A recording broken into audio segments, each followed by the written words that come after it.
So with it now being 2021, there are so many different photography styles that you can really gravitate towards. I know it can be really daunting for anyone starting out or even more experienced photographers to really find their own style and really kind of cultivate that and make the images that they want to make. So I hope to demystify a little bit of that in this video. First and foremost, I want to kind of share a little bit about how I've developed my own personal style and how that photographic process has been for me. So basically I started taking photos in 2012 when I first purchased an iPhone. I then basically proceeded to pick up a camera. Long story short, started shooting a lot of landscapes throughout Washington State. And that kind of became my style for the first, I would say probably 3 or 4 years of taking photos. It was my main focus, and I really enjoyed taking those landscape images.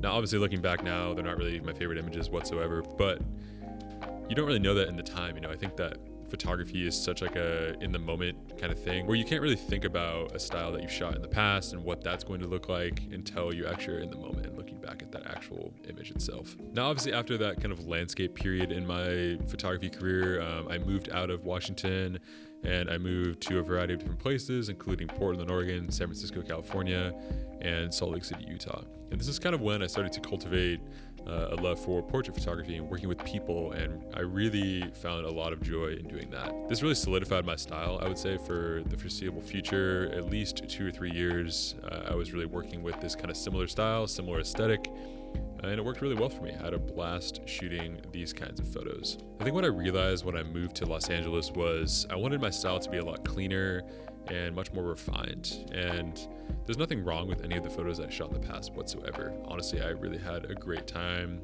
shooting those kinds of photos, but I felt like it was an opportunity when I was moving here to really kind of explore and grow within my photography style. Basically, when I got to LA, I really wanted to kind of think outside the box a little bit and realize, I'm in a brand new place that's very unfamiliar to me, and there's a lot of really amazing work being made here in LA.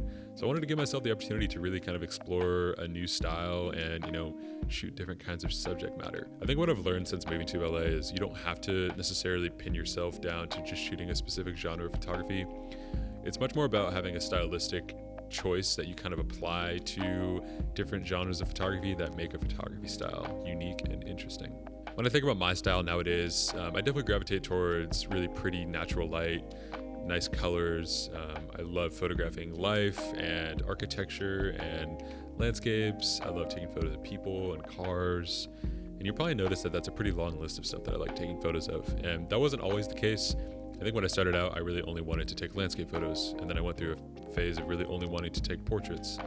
And both of those were great, but it really allowed me to actually refine my style and honestly push me to become a better artist and a better photographer. So looking back at the last couple of years of living in LA, I'm really proud of the stuff that I've been making. I obviously know that style will change and will cultivate itself for years to come.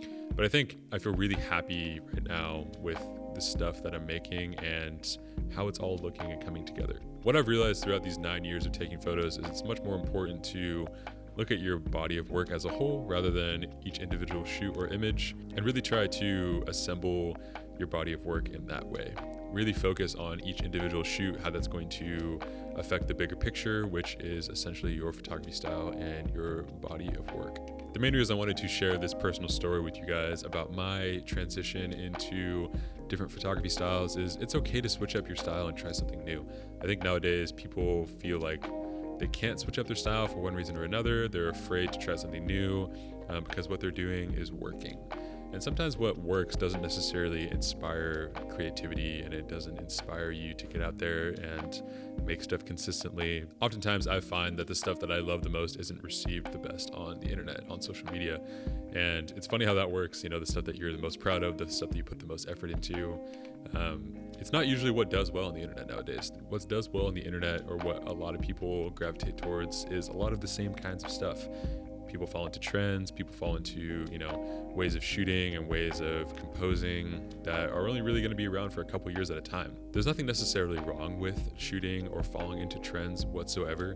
What I'm trying to say is it's really important to kind of look past these trends and identify with yourself where you kind of see your body of work going over the next couple of years. For me, what's really important is to try to make my photos look timeless. I want to look back at my images 5, 10 years down the line And I would like most of them to still kind of ring true and feel really natural and evoke some sort of emotion or story in whoever's looking at that image. Now, I realize I have a long way to go with that specifically, but I have to start somewhere. And I think the more that you really focus in on what you actually are trying to do long term, you have to think about the big picture. What are you trying to actually really focus your time and energy on, including subject matter, including genre of photography? There's tons of different ways to go about it, and it can be very overwhelming. So when it comes to finding your own photography style, especially in the beginning stages, it's incredibly important to get out as much as you can to just take photos and see where that takes you. You can sit inside and ponder all day long how you might shoot this or that, but the reality of it is you're not really going to know exactly what you enjoy shooting until you actually shoot it yourself.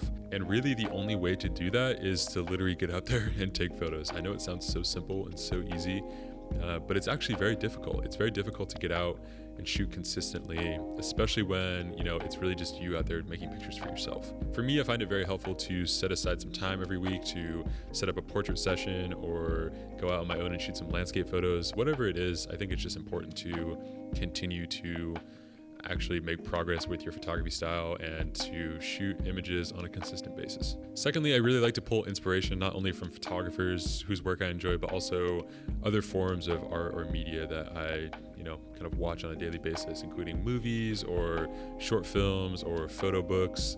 There's so much inspiration out there nowadays, and there's almost too much, I would say. A lot of people, I think, can get really bogged down with the amount of images and videos that we see on a daily basis nowadays. Especially, the second we open our phone, we're getting hit with different images, different videos, different advertisements. It's very hard to think for yourself nowadays when you have all this information constantly being shown. And I think the actual reality of it is you have to separate yourself from that and find the inspiration that you really want to be working with as an artist. And again, there's not really a perfect way to go about this or find certain inspiration for a specific photography style. All I'm really saying is to take bits and pieces from different, forms of media or art that you really enjoy and start to apply that to your own work over time. Maybe it's something as simple as you really like the way that a photographer lit a certain scene, or you love the way that someone composed a certain image. Maybe you love the complementary colors in a certain photo. All that type of stuff is great to kind of remember and take note of and start to really work into your own images as well. I think it's incredibly important to not limit yourself when it comes to taking photos. As I said at the beginning of the video, it's really easy to pigeonhole yourself into shooting a certain style over and over again without really allowing yourself to express yourself creatively or try new things. Really what I'm trying to say is to not limit yourself. You want to shoot what makes you happy, what fulfills you as an artist. It's really important to just not fall into trends constantly, but rather find something that you really enjoy and explore that for a long period of time to really see where that takes you. You got to find what is uniquely you. As an artist, you have a distinct vision, you have an interesting perspective to bring to the world, and that's what people want to see. They don't want to see a crappy ripoff of another artist whose photo you saw. People want to see what is uniquely you and what your eye brings to the table. I would say also, once you have your style, run with it, see what you can do, really explore that and explore every aspect of it. How would you shoot, for example, an interior, or how would you shoot a portrait with this specific style that you've really been cultivating? There's no reason to limit yourself again to a specific genre or subject matter. You just got to get out there and take the photos that you want to be making. So all in all, I really think it's important to find what is uniquely you when it comes to crafting a photographic style. Finding that uniqueness can oftentimes be one of the hardest parts of photography, but I think it can also be the best part once you've actually found it. Really all I want to say in conclusion is to take this video and really apply it to the stuff that you want to be making as an artist. Really find what inspires you, what gets you out of bed every morning, and really find the kinds of stuff that you want to be taking pictures of. Explore all that and see where that takes you. With all that being said, thank you so much for watching, guys. Hopefully you enjoyed this video, and we'll see you next week.